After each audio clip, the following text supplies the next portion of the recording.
provisions that allow for slavery in the Utah State Constitution. In the House of Representatives, she's a member of the Social Services Operations, Health and Human Services, Law Enforcement, and Criminal Justice, as well as the Fair Park Oversight Panel and the Child Welfare Oversight Panel. Representative Sandra Hollins. And then next we have Sister Trishane Ellerson, wave your hand, a licensed clinical social worker. She has lived in Utah for almost 7 years, originally from Memphis, Tennessee. She received her Master's of Social Work from the University of Memphis. She currently works as a school-based clinical therapist for Odyssey House of Utah at a local alternative high school. Previously, she worked at Valley Behavioral Health as a school-based therapist and as a crisis worker for the Crisis Line and the Safe UT app with the University of Utah's Huntsman Mental Health Institute. Her focus on supporting minority and oppressed groups is paramount, and she believes in that everyone should have access towards adequate mental health care. Sister Trishane Ellerson. And then our own Sister Melanie Davis, a licensed clinical mental health counselor, and I believe NBCC stands for National Board Certified. Okay. Melanie is the owner of Planted Healing Mental Health Practice, PLAE Therapy, Child and Adolescent Integrative Practice. She is also co-founder of Continuum Mind and Body Collaborative and the Obsidian Elevated Coalition. She's a highly regarded speaker, educator, wellness advocate, child advocate, and psychotherapist. In addition to being a mental health therapist and presenter, she frequently appears on local media as an expert on children and family issues, cultural topics, and transracial adoption-related topics. She's a holistic psychotherapist. Treatment approach places an emphasis on the mind-body relationship and is both experiential and pragmatic. She specializes in the treatment of mood disorders, anxiety and trauma, as well as culture-based identity experiences. She finds honor in the opportunity to partner with her clients on their journey toward restoration and growth. She has an undergraduate degree in sociology from the University of Utah. She's worked in various clinical settings, and she also has a Master's of Science in Mental Health Counseling at University of Phoenix. She's completed advanced training in nutritional psychology through the JFK University, as well as advanced training and certification with trauma care, play therapy, expressive arts, cognitive behavioral therapy, and DBT. She currently serves on the Utah Association for Play Therapy Board. She's an accomplished artist as well as a member of the Alpha Kappa Alpha Sorority Incorporated. There's so much that I could say about Sister Melanie Davis, but afterwards we're going to give each of you an opportunity to meet with them and they can share more information. And last but not least is our own Dr. Sydney Shorter. She is the president and CEO of the Utah Black Chamber of Commerce, an entrepreneur and fierce advocate and practitioner of diversity, equity, and inclusion. She was recently named the director of the Utah Minority Business Development. She's the CEO of Execute Now, which is a client-focused finance and accounting firm with a mission to ensure nonprofits and small to mid-sized organizations to have affordable access to capital, prudent financial management, and forward-thinking leadership. Dr. Shorter holds a doctorate in biblical psychology, a master's in theology, 2 bachelor's degrees in general studies, concentration in behavioral science and theology, and is a licensed Christian therapist. When I say we have experts in the field today, Calvary, we have experts in the field today. At this time, we would love for you to ask your questions. This is a safe place. Let me put that out here. This is a safe place. We are streaming live. So if you have a question that you'd like to ask that's pressing and you don't want to speak on the mic, we do have index cards. Feel free to write them down, and we'll be walking around to see if you want to write those down. But right now, we open up the mic. If you have questions about mental health, concerns, thoughts, how to make it as women in a man-dominated field, where many times on your job, if you're not racially discriminated against, just because you are a female, you're discriminated against, as well as even the challenges and traumas that we've had since COVID-19. So I ask you, please, to step up, and we're going to let you go, Doc. Good afternoon, everyone. Good afternoon, illustrious panel. My name is Tamara Stevenson, and I just want to ask this general question. I work in higher education, and this week there was not one but two presidents of universities, black women, who died this week. Particular one was at an event where she was scheduled to speak. Apparently, she collapsed on the stage at the event. The event was paused. She was carried out. The event continued. There was a memorial at the institution for this act, and she was an acting president. She was actually going to retire, and she was asked to come on to serve in the presidential role until they found a replacement. I understand there was a memorial for her at the university, and then the next day, the campus community received an email about the next search. So basically within a 24-hour period of her untimely death, the event went on, and the position search is going on now. With such a tangible event that happened, what will it take for there to be a wake-up call for women, black women in particular, to finally accept that this society, maybe even our families, will not allow us, or we won't allow ourselves to say no, thank you, before that happens to us? Thank you. Thank you, Dr. Tam. I'm going to kind of respond to it from a business perspective. I'm going to pass it to my colleague here from a mental health perspective. And if you were in my class, you heard me say this. We are human beings, not human doings. And we are so focused on the doing that we are killing ourselves doing. Self-care has to be a priority. You can't do any of those things if you are not healthy, mentally, physically, and emotionally. And it's amazing how women, we tell ourselves that we don't have time. And the thing that we don't have time for is us. And we give our time to everything else. And so let me share this with you. Getting your mani and pedi is not self-care, that's maintenance. So when you say, I'm just going to go and spend an hour with myself and get my nails done, no, that's maintenance. You want your nails cute, that's good, that's amazing. But that is not self-care. And from a business perspective, that event went on. Now, as much as we have heard that job is going to be there, they're going to find.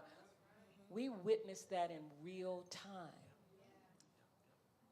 We are fortunate that we are in a space and place right now as sisters together that we should be caring for each other.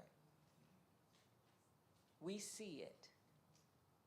We have to work in a way that we see past what we are doing and look at the person and be responsive. Isn't that what the R is for, Dr. Moses? Responsive.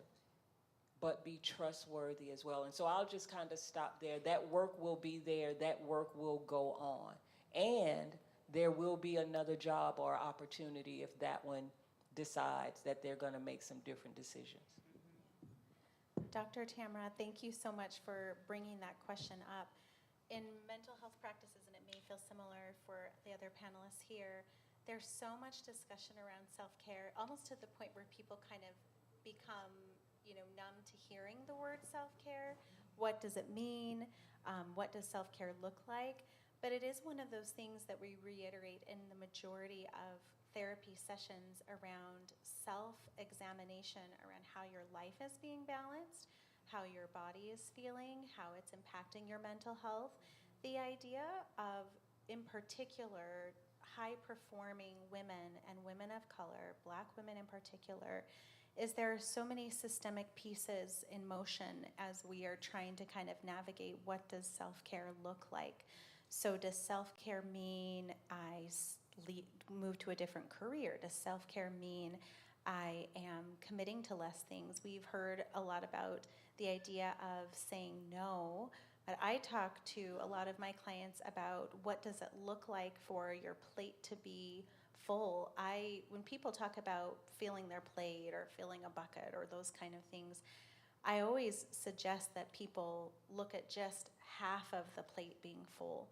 Because when we fill our plates completely full, we overcommit, we are taking on too many tasks at work, we are not maybe executing boundaries that we may need to in order to have life balance. There's nowhere for the remainder of that to go but off the plate, right? And so when I'm giving an example to clients around what does balance look like, there should be this negative space, similar to design, right? You want open space, space with nothing there.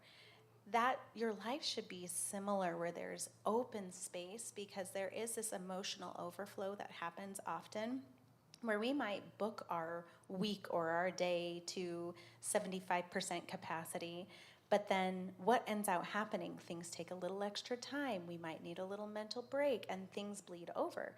So if we are filling our plate completely full with commitments, work tasks, committees, boards, whatever we're passionate about, sometimes there's just nothing left. And so a lot of women are finding that there is not just a mental health impact, but our bodies are connected to that, right? So people talk a little bit about the gut-brain connection and things like that. Our bodies start to tell us our mental health is not, we are not well, our mental health is not well, our lives are out of balance.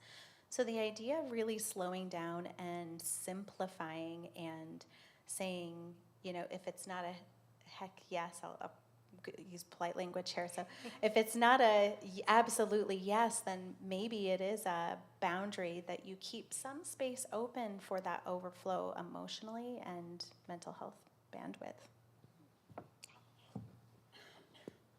Can you all hear me? Awesome. So I agree with everything that has been discussed previously.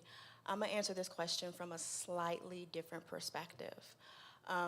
As was mentioned earlier, I work mostly with youth. So, elementary, middle school. Currently, my job is mostly with high school students. So I stress the importance of, taking that time, practicing that self-care and all of those types of things, because yes, you should do it for you, because you are you and no one else can do it for you. And it's not just for you. The number of kids that I've worked with that has mentioned to me, oh, my mom works all the time, oh, my mom is stressed out. I had an assessment literally on Tuesday where the parent was telling me, I would love to have therapy services for myself, but I can't afford it. And so she has her jobs and things like that, and she cannot take the time to afford that, but she's doing this for her kid. So I'm gonna make this brief, but yes, we should practice this because there are younger eyes that are looking at you, and you are setting an example for those younger eyes. So take that time for yourself, not just for you, but for your daughters. And then when she comes up, she will have those skills and share those with her daughters. And then we can continue this generation of practicing this for ourselves. And I'm going to speak from not only as a person who is a licensed clinical social worker, but also I look at things through a policy standpoint because, you know, my motto is I'm about changing systems. I want to change systems so we can have better outcomes. So from a social work, I agree with everything everybody says. Let's also remember we have to set boundaries on family members because we have family members that would drain your energy. And I recently had to tell one of my family members, look, I don't know if I'm just getting to that point in my life, but my goal is to protect my peace at this point in life. And so we have to set those boundaries with family members. And it's hard. It is darn hard. I have one family member, I've had to tell him, we're only speaking on your birthday and Christmas from now on. And I have to do that, and he's mad with me. He's mad with me, but I had to put me first, and I had to protect me first because the amount of stress that he was having on me was affecting my mental health. And so I had to set those boundaries in my life. And so let's just remember that. Don't be afraid to set those boundaries in your life with family members.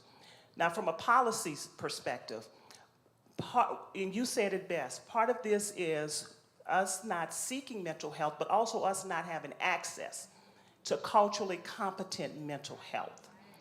A lot of times, if I'm going to a therapist, I want to know that I can talk to you without having to explain to you if I say something. I want to know you understand where I'm coming from without having to explain why I'm coming from here. And I think that's part of the issue. And I know these ladies have done a wonderful job with providing that cultural competency piece. Unfortunately, you know, we have people who don't understand that we need that piece in our community. And part of what I have been looking at is how do we assure that the funding is there for our communities of color, and particularly the Black community, to be able to get grants, to be able to provide that piece to the community. But you all know the government is full of red tape. Oh my gosh, there's so much red tape that we have to go through to get anything done. But I want to encourage you, seek therapy. Seek therapy. Speaking to your pastor is wonderful. I think it is absolutely wonderful because I've spoken to my pastor. He's provided me that spiritual perspective on things. Speaking to your girlfriend is wonderful. It is absolutely wonderful. But when you speak to a therapist, they're able to grind down and they're able to get to the root of what is going on and help you deal with those traumas or anything else that may be affecting your health. So I'm going to encourage you to do that and encourage you to say no. No is the first word we learned as a child and the hardest word to say as an adult. We've got to learn how to say no. I have learned how to start saying no. I have people mad with me now because I've said no to some things. You know, that sounds like a you thing. That's not a me thing. I got to protect my peace and do what I have to do for my mental health.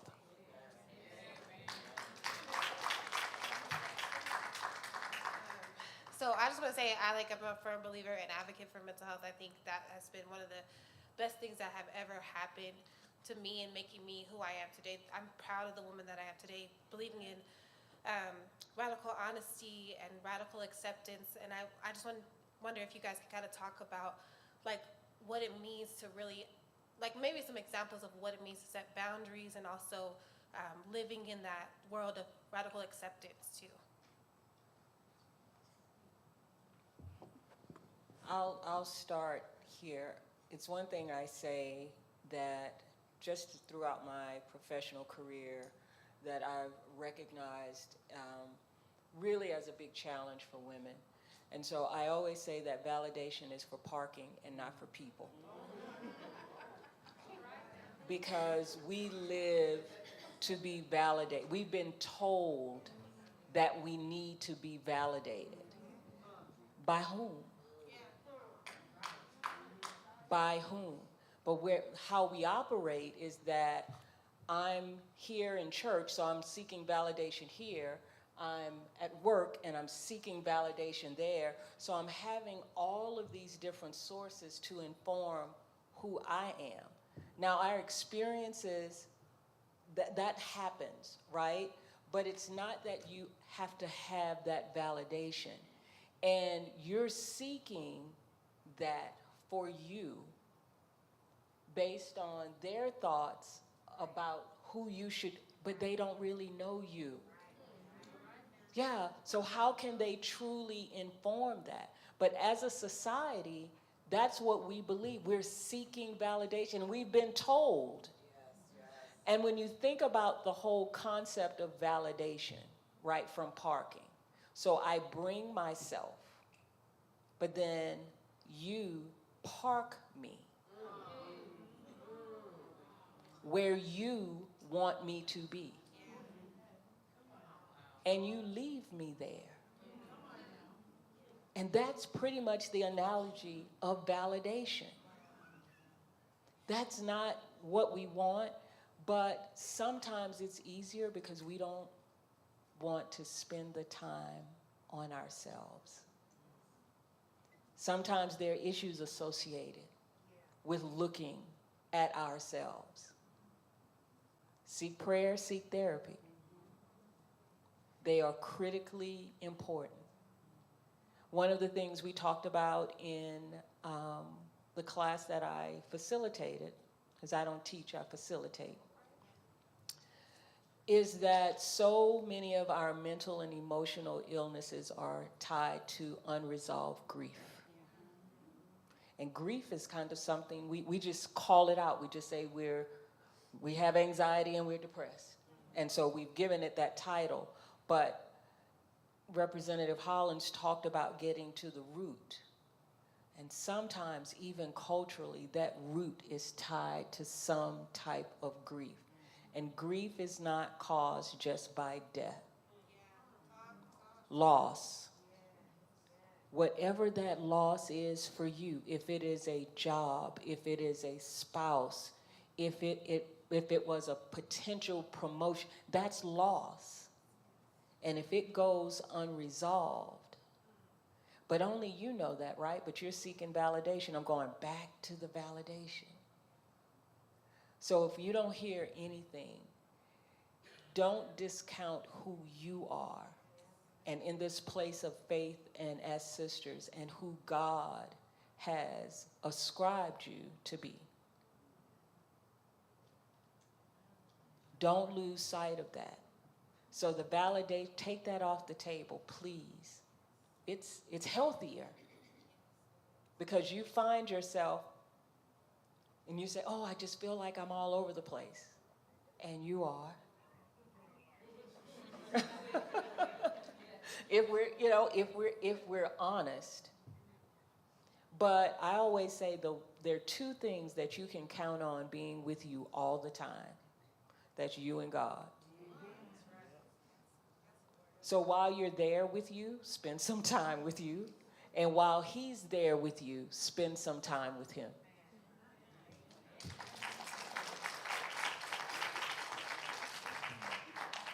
Well, everything Dr. Sydney said, but I love in a more casual way too. I don't know if anyone's been following the incredible coaching practices that are happening in Colorado with Deion Sanders.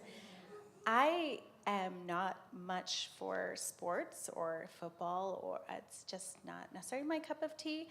But what I'm seeing and hearing are the most remarkable, grounding, self-care, mental health, coaching that's happening on that team. And there's been a meme going around that's a video that Coach Sanders is talking about.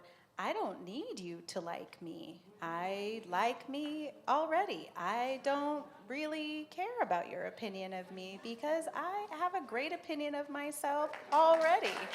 And when I heard that, it felt so profound, but it was such a great reset. And I just went down this rabbit hole of watching all the things that he is teaching and really ministering to his players and the standards that are being set. And they are all centered on their personal growth, their worth as individuals, how they show up as human beings, how they treat people on their team, off the team, how even domestic violence was addressed. If you are aggressive towards a woman, you will never play on my team again.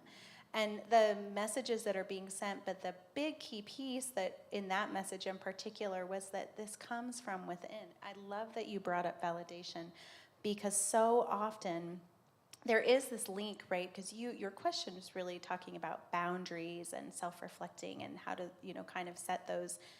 But often pulling things back into yourself is the first boundary, right? Recognizing you have these women working so hard that their bodies are shutting down. Who deserves that from us? No one deserves that level of commitment from us. We deserve that level of commitment from us, right? So looking inward and pulling that validation to be, you are the source of that validation. But that is the most challenging work to do, because you are face to face with yourself versus these other very, minimal or different societal standards or systemic whatever that looks like, right? We've all kind of been in these positions where we've had to reflect and maybe say, okay, wait, whose standards am I trying to meet? Is this even what I want for me? Are these the boundaries that feel right to me? Boundaries are a huge thing, and I share the sentiment that was shared about family boundaries as well, right? Those are the most difficult. Setting boundaries is quite difficult. We start with kind of this power of no and kind of boundaries around space, boundaries around time, energy. That's another really key thing that I think women could afford to pay more attention to, is what's happening energetically in our bodies. Because if we are paying attention, the boundaries will set themselves. When you don't feel pulled or drawn to something, your body's often trying to set a boundary with you. If you don't feel well, your body's trying to send a message to you.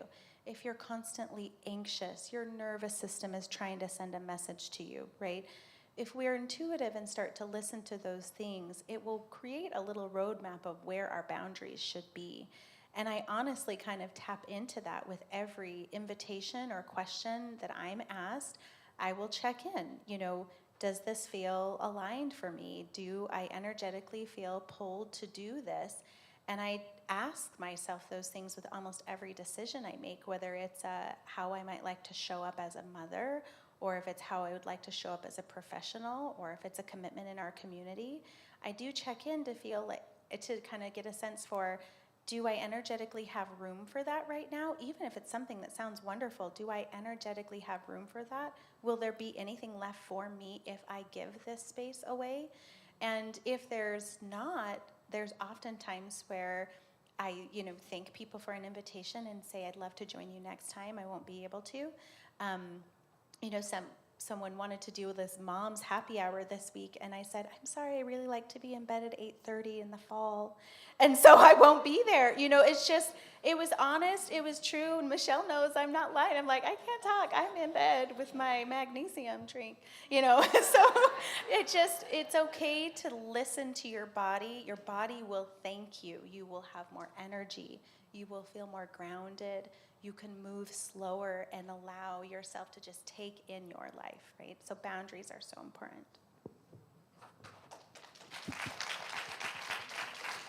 Such great stuff so far. It's like, what can I contribute to that? Oh my goodness. I was sitting and I was listening, and I really appreciate your question, because my mind kept going back to the idea of radical acceptance and all that type of thing, and how difficult it is for us to simply accept things as is. We are brought up in a society where it's one very individualistic, so it's, I am here to change the entire world, and I am the one that has to fix everything, and I can't rely on anybody else because it has to be me, right? And I think also as women, particularly as Black women, we are socialized to where it has to fall on us, because if we don't do it, who will? Exactly. So I was sitting here and I was listening, because it's like, this concept of the can I do everything, and then sorry, my brain, I have this thing where it goes in 3 different directions, and I want to say all of it, but I can't say all of it in one time, so excuse me. But I think that is something that we place upon ourselves, even if we don't mean to do that. It's the, oh, I'm supposed to do this thing here, but I'm so tired. Oh, I have to take care of this thing, but something else. And it's that little but that always seems to get in the way, right? It's the I'm not racist, but, and when you hear that sentence, whatever is said after the but, it negates the first part of that sentence, right? So one thing that I've been doing both with myself and with my clients when this kind of stuff comes up, this idea of that radical acceptance, that dialectics, that two opposing things can be true at the same time, is replacing that but with an and. I have to take care of this thing, and I am tired. I have all of these responsibilities, and I don't know what I'm going to do about it. I think that by paying attention, practicing that self-awareness, paying attention to our bodies, paying attention to our language, can also give us insight in terms of how we are thinking, how we are feeling, and how our body, presents itself. And of course, there are, some concerns that can come about with, how we think about things. But I think just something small when it comes to changing a but to an and, or just saying, yes, I am this way, period, that can help us, give us the insight and give ourselves the grace to be able to take care of ourselves. And I'm gonna be quiet now, so. I think a lot of it starts with learning to love yourself and who you are, and being accepting of who you are. A lot of times, well, all the time, everyone tells us who we are as women. Growing up, we get told how we're supposed to behave and how we're supposed to act, and we get told who we are. And we have the labels put on us. And a lot of times, out of protection, our mother instills fear in us, but it's all for our, to protect us. Then we get in the world, and the media tells us this is who we are as women. This is who we're supposed to be. This is the image we're supposed to fit in. Then we go into the workplace, and they tell us how we are and who we're supposed to be as women and how we're supposed to behave. And we are considered aggressive, or we come at them like this and do this, then we get this title. Everybody tells us who we are but us. And I think part of this is learning to accept who we are, learn to be unapologetic about who we are, and not trying to fit into somebody else's box. That is the hardest part. I understand that's the hardest part. But when you can do that, you can set those strong boundaries. People are going to push back on them. They're going to push back. I liken it to like an elevator. People are going to walk up and they push the button, and the elevator don't open. It doesn't do what they say, what they think it's going to do. So then somebody else come up and they push the button, it doesn't open. It's just like that. People are going to keep pushing you and want you to let those boundaries down, but you have to stand firm to protect yourself and to protect who you are. And don't let people put you in that box and say, this is how you're supposed to be, this is how you're supposed to act. All of us in here can tell you about code switching on the job, and how we have to go into the job and we have to behave one way and we have to live up to expectations, and then we get home and then we got to put on another hat when we're at home, and we got to behave this way. And it's hard. It's hard, and it's very stressful. And I can tell you, even with me being at the Capitol, I have a lot of pressure on me because I'm expected to represent all of you. All of you, and I know for a lot of people, I am the first and only Black woman that they know. And so I have that pressure on me because then I have that expectation on me that I'm going to behave this way and I'm going to behave that way. She's going to be loud, and it's a lot. It's a lot. But a lot of this starts with you, sitting with yourself, learning who you are. What do I like? What do I don't like about me? What do I want to change? What do I need to change? I always have a thing. We've got to stop also competing with each other as Black women. We've got to stop this. As women, period. We've got to stop this. The only person I'm competing with is Sandra from Friday. That's who I'm competing with. I'm competing with Friday Sandra and trying to figure out what can I do better today that I didn't do yesterday. We've got to stop doing this, ladies. We've got to support each other. We've got to pray for each other. We've got to lift each other up. When we see that sister is down, we've got to just hold her Sometimes you don't need to know what is going on in her life. You just need to know she got something going on in her life. And just sit and pray with her. And when she's ready to talk, she's going to talk to you. So self-love, my sisters. Learn the self-love. If you learn the self-love, you're going to take care of yourself. You're going to take care of your mental health. You're going to take care of your physical health. And you're going to do everything else is going to fall in line.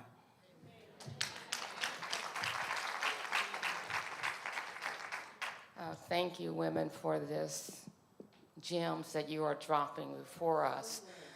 The question that I have involves our school students, the environment at the schools. I was at a meeting the other day, and the superintendent of the school district said our teachers do not know the language to use to stop bullying. They are not equipped with that. And so when we're talking about raising a generation that appears to be angry about everything and taking it out on one of their fellow students, how do we equip our education system to say, as a educator, as a leader in the school system that we have entrusted our students with, when you hear it, you stop it. When you see it, you stop it. How do we hold our educators accountable for what is taking place and causing harm, hurt, and trauma to the students that are going to be in the colleges, that's going to be in the workforce, and going to be a bully on the job? How do we stop it right now?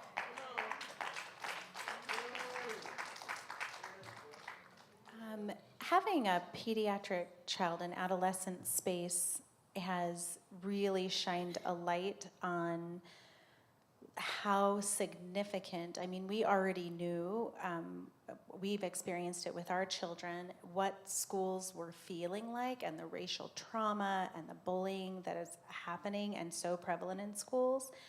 But we may have about 50 children that come in for therapy sessions a week at our clinic, and the majority of these children are interacting with what I perceive as violence in school, right? Bullying, racial slurs, it goes on. The small microaggressions, the things that are happening that are just mean-spirited, angry children that are showing up. And it's really difficult because, I mean, this might even be a better question for an educator in our room here too, of how to intercede, but the mental health impact that we're seeing is so critical. But what we are seeing is what appears to be a real lack of intervention. And I don't know if it's that people don't know how to communicate with children, because when I see a child, if I'm at a park, it's like community parenting. It's about to happen right now. So, oh, little Johnny, we don't play like that. You may not hit your sister, and the mom might be over there talking on her phone, but clearly maybe there's a community member that could help that child to see how we could interact with your sister, your sibling, another person at the park. But I also think there's not enough people in just community that are stepping up to children to offer feedback, right? The mothers in my circle, they step in if they see my children doing something or whatever, and it's done in love. But there could be a little, hey, little France, was that nice? Or, whatever it is. But I think there needs to be an accountability to what we see children going through. But it is such a direct correlation to the mental health of their parents. Because what's happening is we have burned out parents, tired parents, overworked parents, parents with poor mental health and poor coping strategies. So where are those children going to learn to regulate? There are so many people walking around with, and I know I keep bringing up this disrupted nervous system stuff, but this is a thing, right?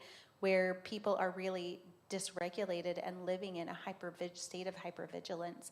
And this translates to our children. Children learn to co-regulate from their parents. They learn to co-regulate from the adults in their world.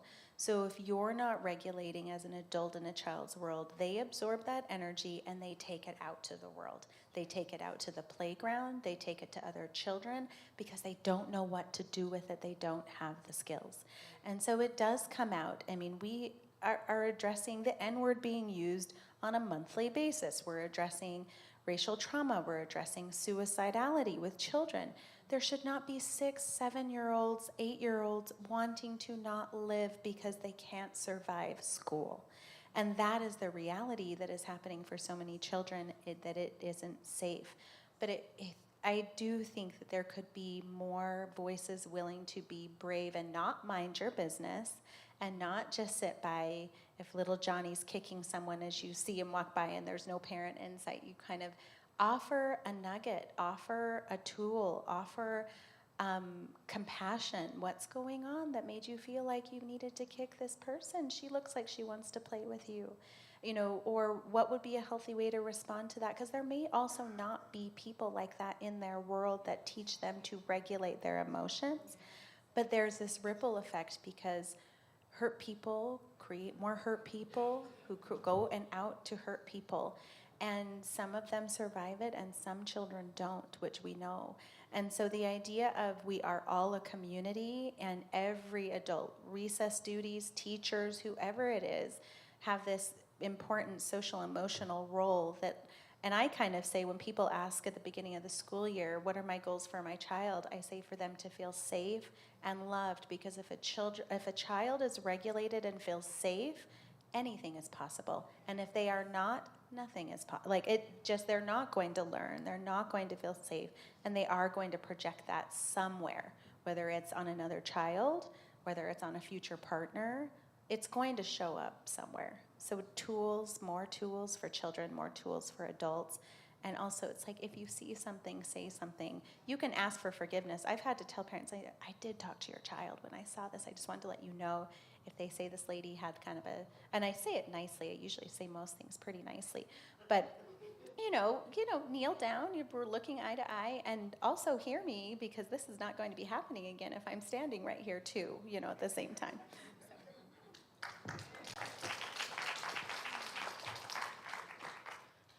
So many ideas. so many ideas. I do agree with a lot of what you said about starting early when it comes to these interventions. If we're able to address those problems when they are 6, it's much easier to deal with than when they're 16. I do also think there should be a community involved when it comes to raising our kids, because there are some parents that's like, you can't talk to my kid that way. No, you can't touch my child that way. You can't do this. Nuh-uh, my child is the angel. What are you talking about? My kid didn't do that. So there should be, and I think that's more of a societal type of thing, because back in the day, it was if you got in trouble at so-and-so's house, there's a consequence, and then when you get home, there's going to be another consequence, right? So, yes. Yes, time out, yes. That's why I said consequence. But there's not that type of community as much anymore than what it used to be. And I think one thing that we should also note is, yes, the kids are angry. I mean, look at what these last 3, 5, 10 years that's been going on. Like, this current generation, they're the most tied into society and all of these types of things, And I work with high school kids, so, they're not dumb, right? They know what's going on in the world, and they're like, okay, yes, I may want to go off to college, but it is this much amount of money. I know I can't afford that. I'm gonna have to pay off student loans for literally the rest of my life to go to a job that doesn't hardly pay for the cost of living that keeps the go up. I am angry. And some of that is, yeah, there's nothing wrong with being angry there. So I think some of it is allowing ourselves, the kids, to say yes, depending on what the situation is, because some of it is we just don't know what's going on at home. And I remember reading a poem once on social media that talked about essentially how the teacher yelled at me because I didn't have a pencil. But I woke up at 4 o'clock in the morning, I had to get my siblings ready, and then I had to take the bus to make it to school, and I had to do all of these things here, and the teacher fussed at me because I didn't have a pencil. So our kids, they're not just adorable little vacuums that just exist, right? They are part of our society. So they're going to bring in the things that they are carrying from home to school. So some of that is providing our kids the grace and the understanding that, you might not have both parents at home. You might be, raised by your grandparents because your parents are using or they're in prison or they may have passed on or something like that. So the kids, they are taking their experiences with us here, to school. I wonder also if social media might be playing a role in some of this. They are the most connected, technology-wise.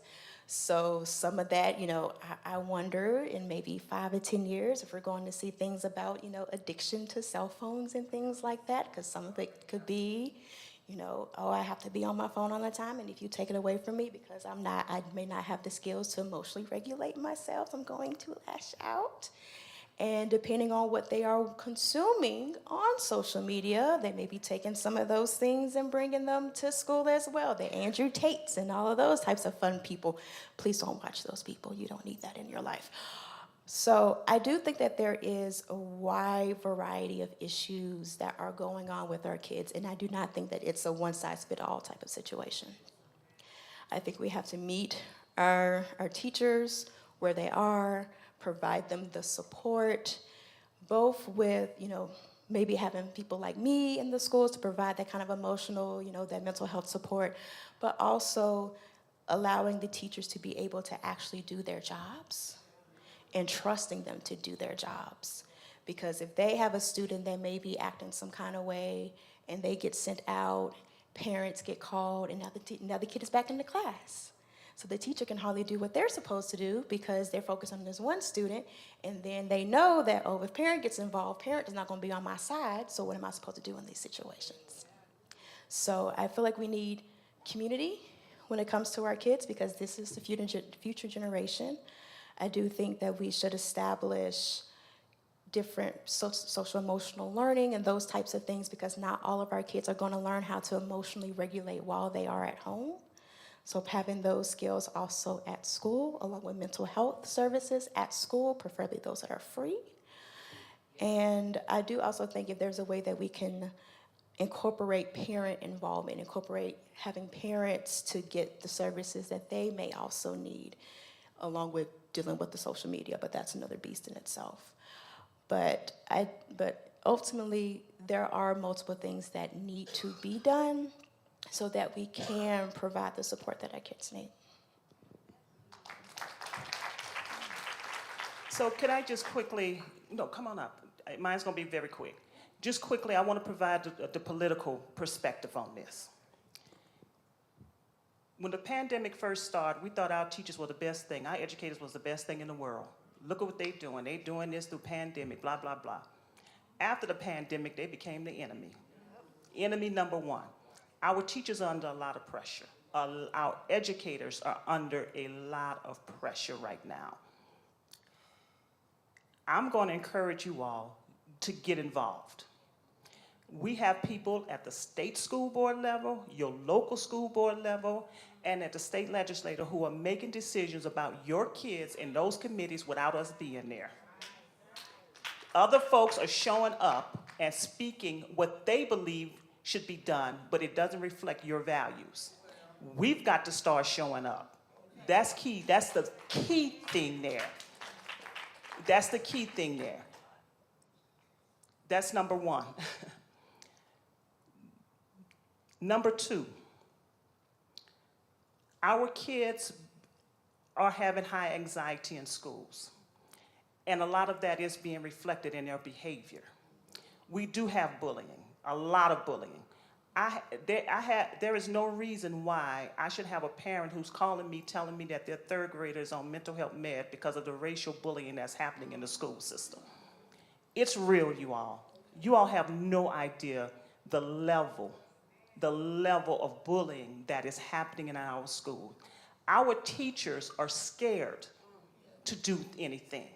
They're scared to say anything because they don't know if they're going to be videotaping, if this is going to be on social media, because some parent is upset about what they said to their child and how they said it to their child, if they're correcting their child. And so our educators are under a lot of pressure also. So there's a lot of different moving parts to this. And quite frankly, Our kids are acting out what they see their parents are doing. Their parents are operating in hate. Their parents are operating in nastiness. And so their parents are bullies. This is where we are in the world right now. And so these children, our children, unfortunately, are a reflection of what is happening with their parents. It unfortunately, and so yeah, we have to do something. And I know I have been working on some things. I could tell you, Dr. Kathy Christie, I talk to her all the time. We have been discussing it and working on some things. So it is being addressed. And you all know that I ran the bill last year around collecting data around kids being bullied in the school, and it was a battle. It was a battle to get that bill out of committee and onto the House floor, and then votes started flipping over as a result, because people were there speaking against the bill because they didn't want the data collected of children that are being bullied and what they look like and why they were being bullied. But the bottom line is, we can no longer sit by. Sitting by is not an option. We need you all at these school board meetings. We need you at these, especially at the state board meetings, and we need you in the education committee on the Hill when they're having these conversations. And it doesn't matter if you are a parent, a grandparent, if you don't have any kids. I can tell you, when my daughter was in high school, there was this kid in my school being bullied. And I was over at the school talking to the principal about it, because her parents were working 2 and 3 jobs and they couldn't go. And the principal was like, well, this is not your kid. She lives in my neighborhood. She is my kid. This is happening to her, and I'm not going to sit by and allow this to happen to her, and knowing how is it affecting her mental health, and I'm going to sit there and be quiet. We've got to get in the school system. I don't care if you don't have kids. Get in the school system, find out what's going on, show up at these meetings, and no longer allow, and start allowing your voice to be heard also.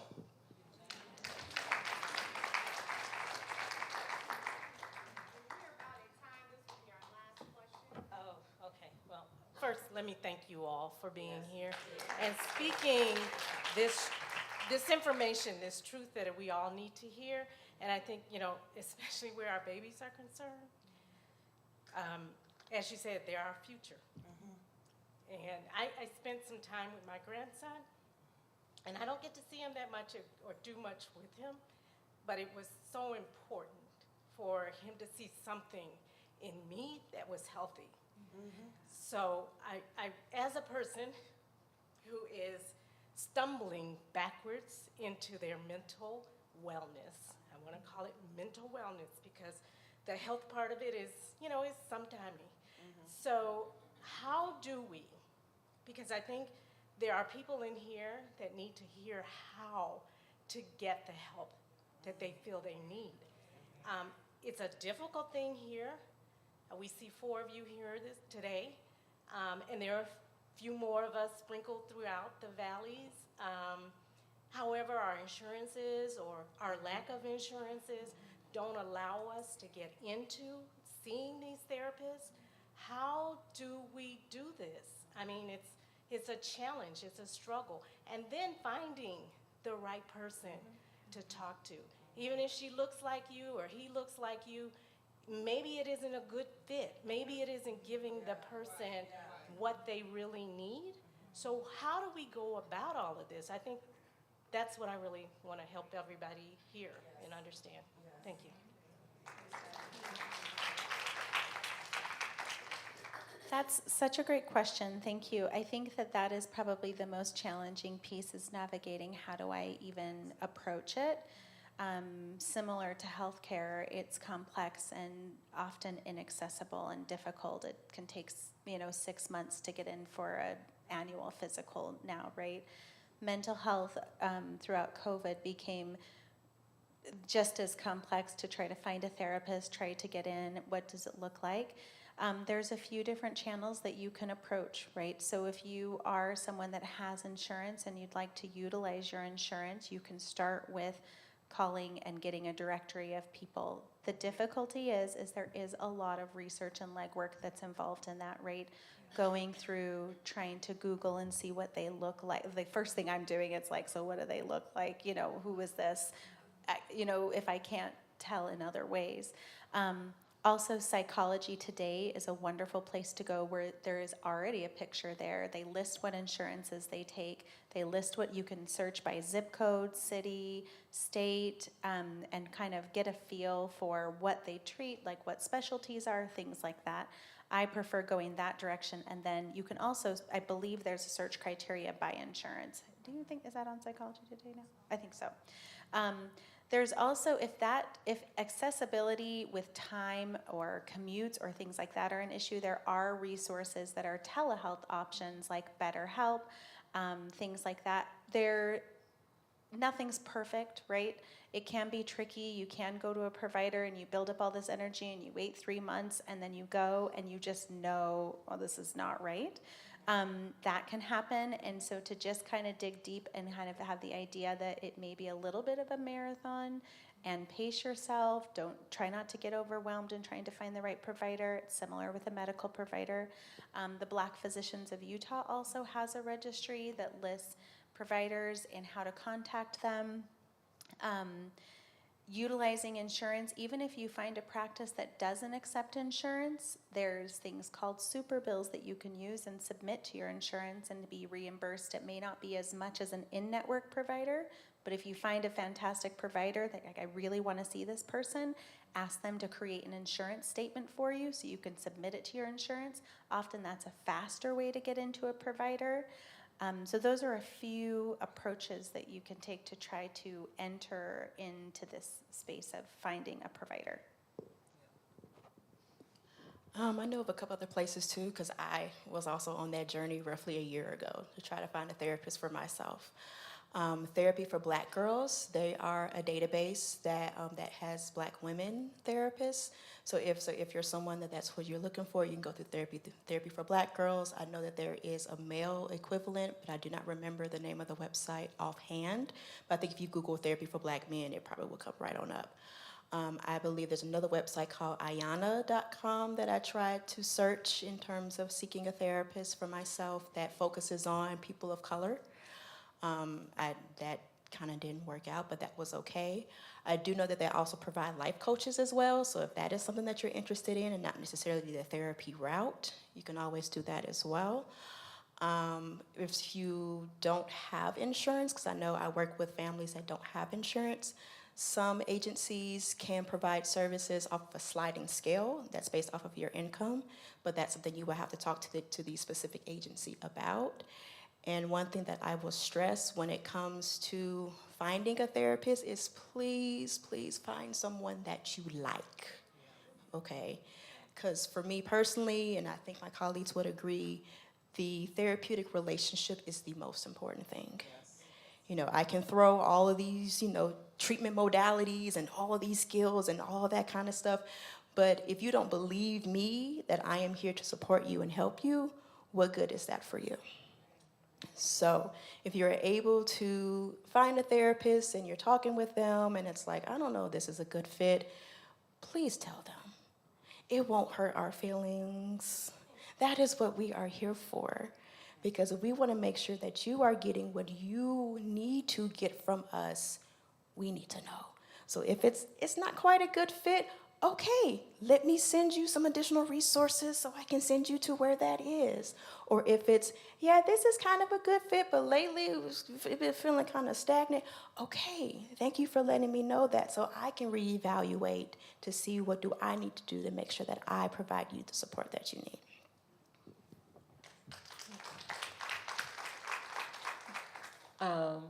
Responding to you directly, and I hear it in your voice, and I think you pretty much spoke for everyone in the room. It's hard, but it's necessary, and you are worth it. And so I just want to encourage you, whether you have insurance or not, because I think that was part of your question. Because everybody does not have insurance, and some of us, we don't even know where to start. So I would like to encourage you to make sure that you don't take on the journey alone, even in just seeking the help, even just exploring the help. Find a trusted partner to help you do. Now, you will know whether or not you like them or not. but they can at least be there to help you and encourage you, and just not to ensure that you don't give up. You have already identified that I need help. So that is a wonderful place and space to be, because that is the start, but understanding that it is hard. And don't give up if you find someone and that's not quite working. Don't give up. It's not working. It's like the shoes you have to take off, right? They're cute, and I invested in them, but it's not working. It's not working. I need another. And that is okay.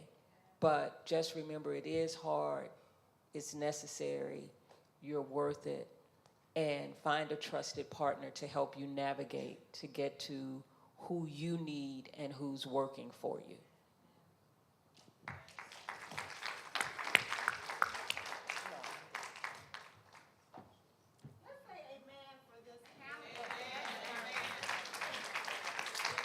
I don't know about you, but I was tremendously blessed and helped by your being here today.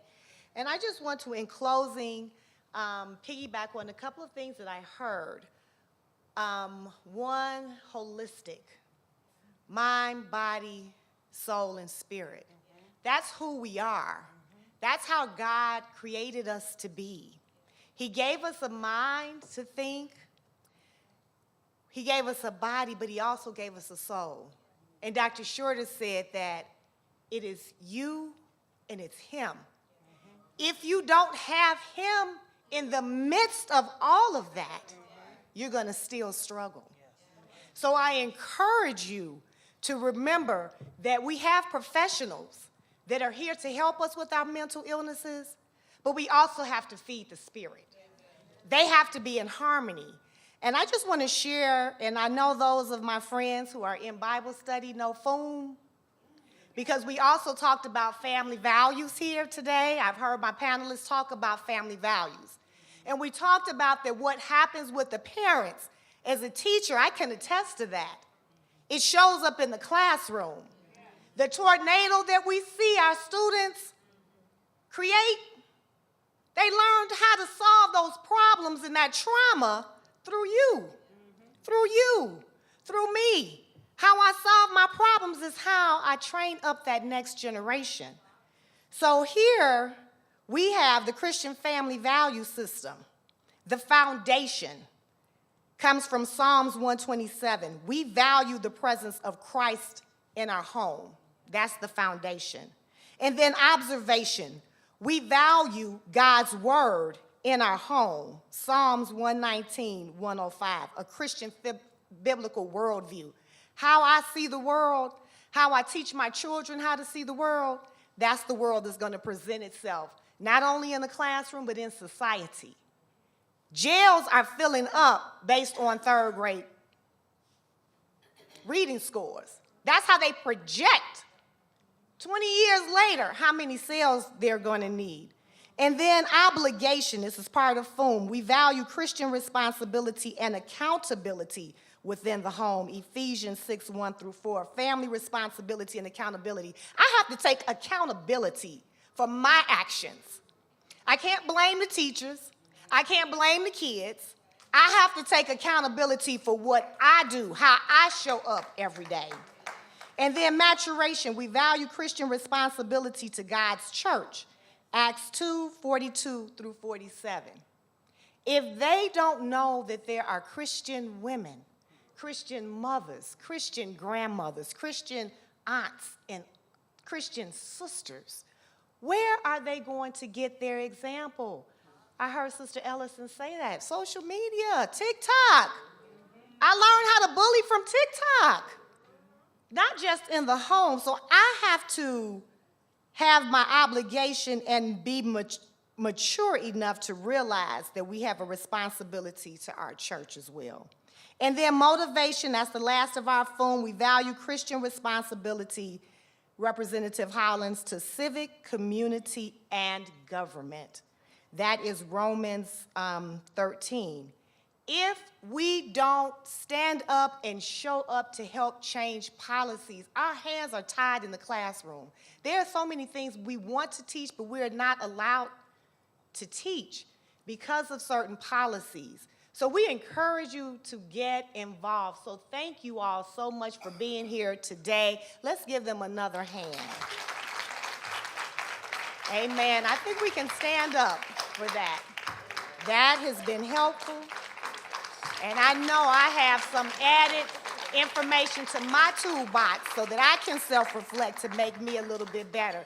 So now we're going to turn it over as you have your seats, and we're at the end, to our chairperson of the You Are My Sister Women's Conference, who has done an amazing job, our own Sister Leslie Henderson. Let's say amen to her as she comes.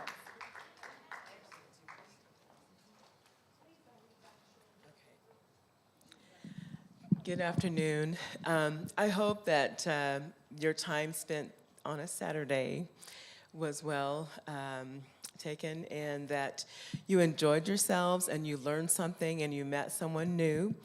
And as I sat there, this song, and I'm not going to sing this, is the Count on Me, came to my mind because sisterhood is so important.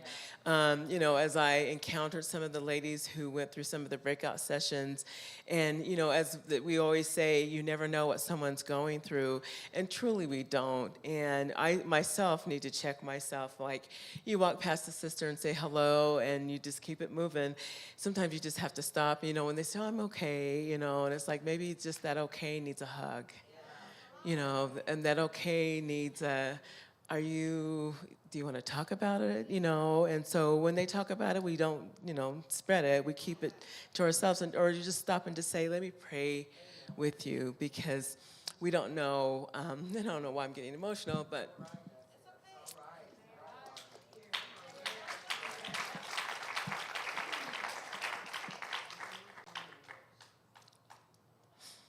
we don't know what someone's going through. So I've been touched, although I didn't have the sessions to go through, but the things that people have come up and just said about just being here in this space. And I hope it felt safe for you to share and open up. And like I said, to get to know other people. And so when you see someone at the grocery store, out shopping, speak to them, approach them, because we're all we have, and that sisterhood is so important. So I thank you again, and like I said, at our panelists, thank you so much. Our breakout session presenters, thank you so much. And also to our folks in the kitchen, Sister Colleen Johnson and her crew, the kitchen crew, Sister Vanessa, and Sister Tori, thank them as well. And our men who also helped out behind in the background, so thank them so much. And to everyone for everything, even from the sound and audio, thank you all. So to everyone for everything. So we do have a small token of appreciation that we'd like to present. Sister Kathy Christie, if you will please come forward. And while she's coming, Sister Shorter, is she still here? Okay, we'll take hers. Okay. Sister Tosha Merrills. Sister Melanie Davis. Sister Ellerson. There you go. Thank you so much. Yes. And Representative Sandra Hollins. Thank you so much. Yes, absolutely. I know, I got tears in my eyes, I'm sorry.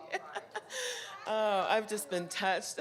I'm so sorry by all of this. So thank you so, so very much. Oh, tissue, thank you.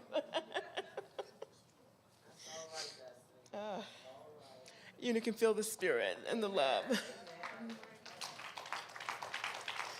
It takes a lot for me to cry publicly, so. Oh, but thank you to the young ladies who helped us, the Burnett's, to Ebony. I don't want to leave out anybody, but like I said, to everyone, thank you. To friends I invited who showed up, thank you. Family, everybody, so thank you, and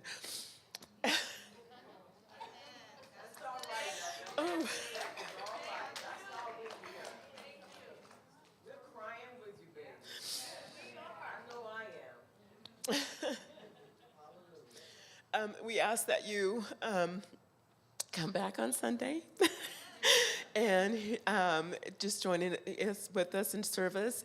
Also, the kitchen has food that they've prepared if you want to take something with you. And just thank you. Thank you again for everything. Yes.